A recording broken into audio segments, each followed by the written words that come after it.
Women were going to graduate school because they weren't getting good jobs. The preference, the discrimination against women for jobs was very high. 父奴能定半边天 and moving back to 男女不平等 and 男主外女主内 etc. 旷野无边，人生无限，欢迎收听旷野电波，我是主持人柯婷。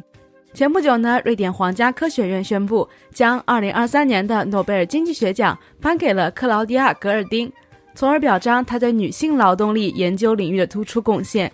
与此同时呢，在今年的秋天，我们宁波诺丁汉大学人文社科学院也迎来了一位新教授 Sarah Cook 教授。 Sarah 教授是在牛津读的本科，之后去哈佛攻读了博士，现在呢是我们宁诺经济系的系主任。她和今年的诺奖得主 Claudia 一样，都是女性主义经济学家。那么接下来我们就一起来听一听 Sarah 教授对于本次诺奖结果以及女性主义经济学家有什么看法吧。I'm Dr. Chaoyan Wang, Assistant Professor from School of Economics, and today we are very delighted to have Professor Sarah Cook here. She is the head of our School of Economics, and also she is an expert in gender-related issues. So today she is going to share with us some of her experiences and her view about this year's Nobel Prize winner. Sarah, I know you first arrived in China in 1984. You have been involved in numerous research projects related to gender issues in China. So could you please share a bit more about your experiences in this regard? Thank you for this opportunity to talk about my experience here in China over a long period of time, but also I'll draw on my other experience working in the UN system and in academia in other countries. But first, I think going back to 1984, when I arrived in China, I was 22 years old. I hadn't studied economics at that time. My first degree was history. But, you know, from the mid-80s, China's economy was changing very rapidly, but its society was also changing. And I think one of the things that, you know, was really noticeable for me as a young woman working in quite a small town in China was the changing attitudes and portrayal of women, for example, in calendars, in the media, etc. And I could see young women were under quite a lot of pressure to find their way, to feel that they weren't being discriminated, to find job opportunities, etc. So I think, you know, from that point on, I could see this change in Chinese society, if you like, from the socialist, Maoist, feminist, 父奴能定半边天 and moving back to 男女不平等 and 男主外女主内 etc. So we had that change, and so I was very interested in those changes in China from the 80s. And then when I started doing research, when I went and did my master's and PhD, looking at issues of development, of inequality, looking at rural education in China, the gender differences, looking at rural health, and maternal mortality rates are very high at that time in China, and access to healthcare for women was much worse. So there were lots of different levels of inequality that I could see, and forms of discrimination. You know, as I saw these issues arising, I got more interested in doing more research. And one of the key issues that I've worked on in China, but also globally through my work in the UN, is on the care economy, what we call 照料经济. And in 2008, the Chinese National Bureau of Statistics, 统计局, did a time use survey. So we could finally see really some of the key elements of gender inequality in the economy. Women do more work than men. That includes their care work, the work they do in the household, which of course is not valued in the economy. And if you value their work, and this we find across countries, if you value this work at a very low wage, minimum wage, domestic worker wage, what you pay your IE, it comes to about 30%, 25 to 30% of GDP. So it's a huge part of the economy which is invisible in mainstream economic analysis. So I think these are some of the issues that, you know, as economists, as feminist economists, we really try to focus on and bring to the fore in our analysis. So it's amazing to know that you had that insight from very early age. And I know that in 2012, the World Bank released the first report titled Gender Equality and Development And since then, the World Bank published gender-related issues reports and data annually. And also I know that you lead a project which aims to support female economists in China. So could you please elaborate on why this issue is such important and how can we raise people's awareness of this issue? Yeah, thank you. And just first on the World Bank report, I mean, obviously that was an important report, and the World Bank has increasingly taken gender issues more seriously. As feminist economists, many of us were very critical of that report because it doesn't go far enough. It's within a very narrow framework of looking at women largely in the economy, their labour market access. So it often neglects these things I was just talking about, the structural impediments that prevent women really having access to a lot of economic opportunity.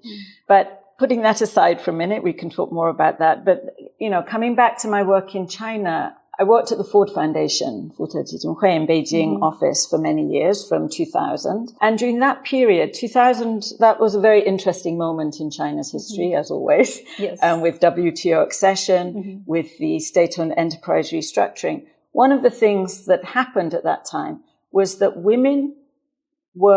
more women were entering university than men in many disciplines for the first time. And so the government and many people were saying, look, we've got equality, and particularly in going onto graduate school, graduate education.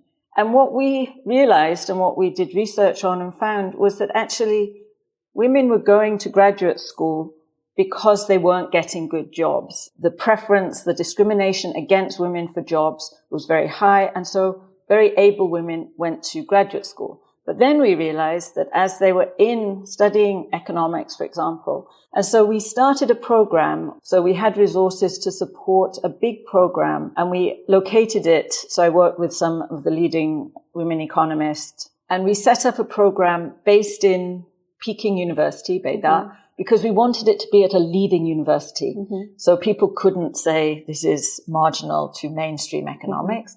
We gave them an intensive summer training program and then a mentor to work through the year on a project. So it had two goals. The first was to give them the skills to really succeed in their career and produce work and publish and teach, etc. But the second was to introduce gender analysis, gender issues into the analysis of economics.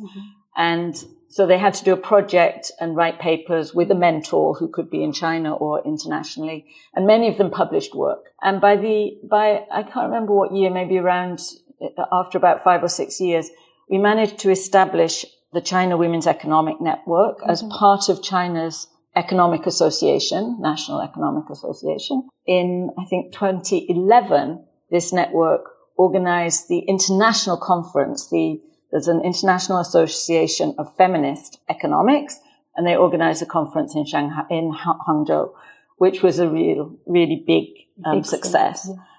So I think that program I'm very proud of. We supported for about 15 years.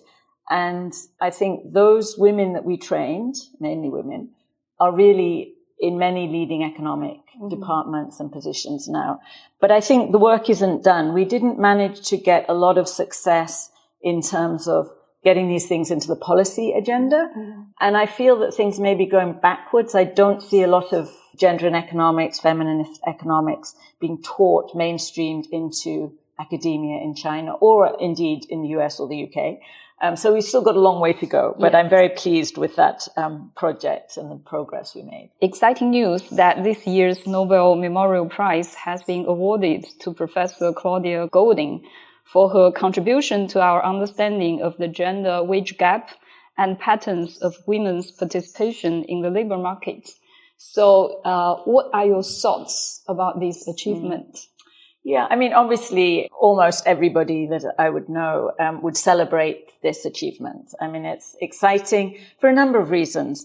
As you may know, there are very few women who have won a Nobel Prize in economics. It's lower than most other disciplines, even chemistry and sciences. In the past, the ones that have won have always been jointly with men. So this is the first time a woman has won it alone. But most importantly, it's because she works on gender issues and women's issues in the economy. Obviously, we hope that this will be an opportunity to bring those questions, those issues into the mainstream. She's been very successful in being at a leading university as a woman working on gender issues. Many leading feminist economists haven't been able to do that. Often they've ended up in sociology departments or other departments in order to be able to work on gender issues. So, this is important, and we hope that the visibility will lead to change within the mainstream economics profession.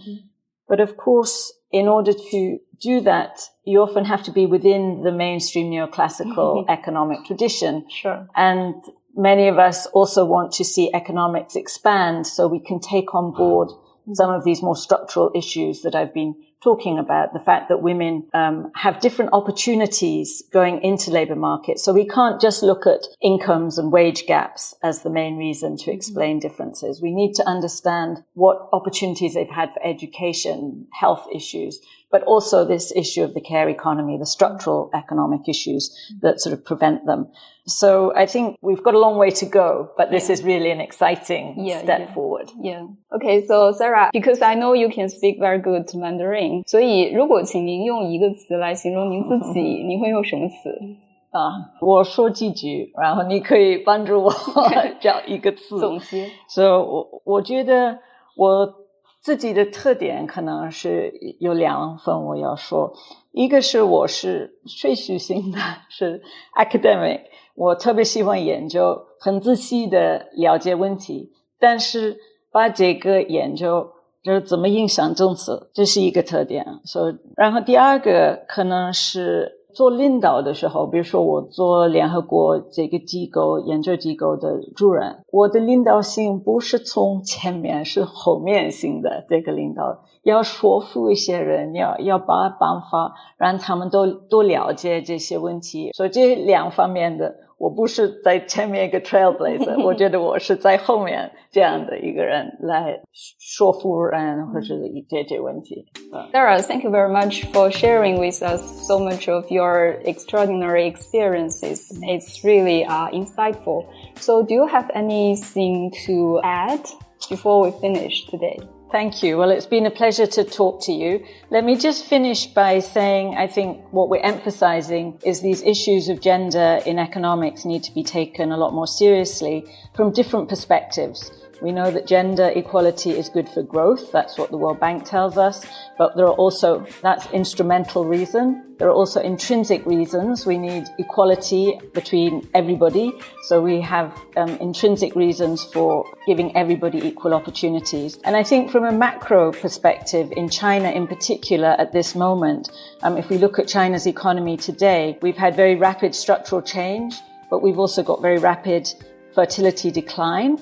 We've got an aging society. And unless we address these gender issues in the economy, China is not going to be able to solve these very serious problems for its own economic growth and development. So I hope both the Nobel Prize winning economist focus on this issue, and these issues facing China will help spur on development of the field of gender and economics in China. Thank you. Thank you.